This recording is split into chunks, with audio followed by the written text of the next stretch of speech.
Welcome back to Benke Watches. We are an online Swiss luxury watch dealer based out of Orange County, California. We do watch videos and comparisons so you can figure out what the best watch is for yourself. Check out the details below for these watches. They're available at benkewatches.com. We are going to be looking at two Omega Speedmasters today. Both are the 44.2 5mm case size with two counter dials. While comparing them side by side, they do look awfully similar, so this video is going to show you what's different about them. Retail price: the black ceramic Omega Speedmaster Dark Side of the Moon pitch black model has a retail price of $12,800, while the Racing Chronograph in stainless steel comes in at a $9,600 retail price in 2023. That's a $3,200 price difference, so let's see why one costs more than the other.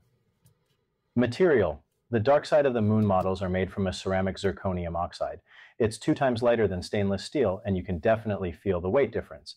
The Dark Side is almost 100 grams, while the Racing Chrono is 185 grams with all the links.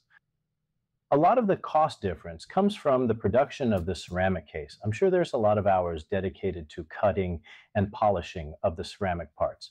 You'll see the difference between ceramic and stainless steel years or maybe only months from now, as stainless steel model will eventually show hairline scratches and signs of wear. The ceramic case will hold up just fine to scratches, but you should definitely look out for tiled or hard surfaces that could shatter ceramic if you're not careful.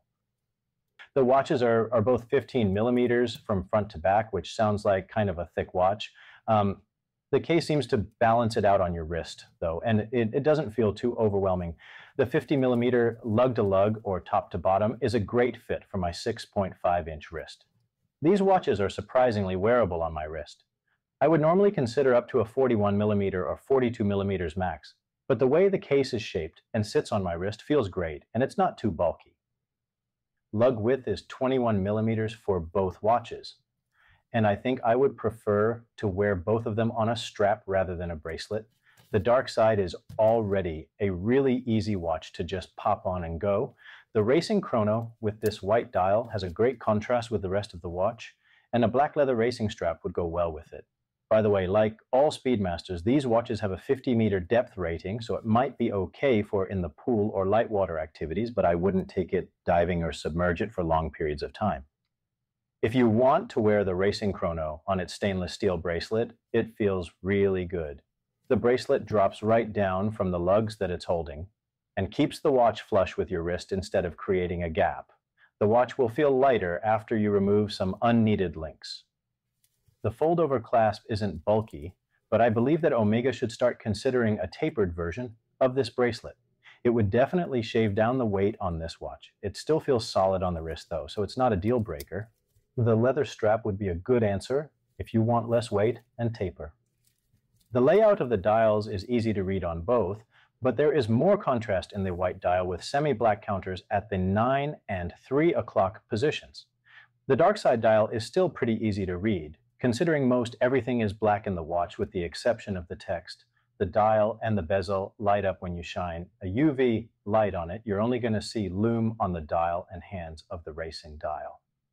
I like to run my chronographs, and the 9300 and 9900 movements allow you to keep them running all the time, worry-free. They're both self-winding coaxial chronographs with a 60-hour power reserve, and both have a date function at the 6 o'clock.